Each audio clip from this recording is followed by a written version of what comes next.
ابو الاسوها وين كان مصقوع البيان؟ امي فحطت، صارت وياي دقة، تمنيت القاع تنشق وتبلعني. شاكو يا ولد؟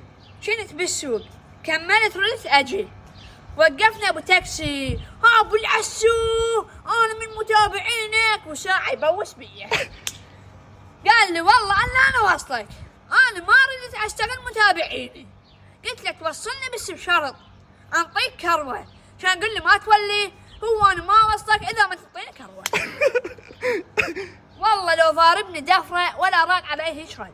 هسه على الاقل جاملني من فشلتي، جيت من السوق ماشي وما سولف لك عن حاجه. الشمس قاعده هنا على كتوفي، احس اذا انا ما عندي بس اعطيني رقمه بالدليفري. ابو الدليفري ايش تسوي يا ولد؟ بس يجيب كرامته، ظلت على الرصيف. شنو هالموقف المحرج؟ اوه ماي جاد يا بويز.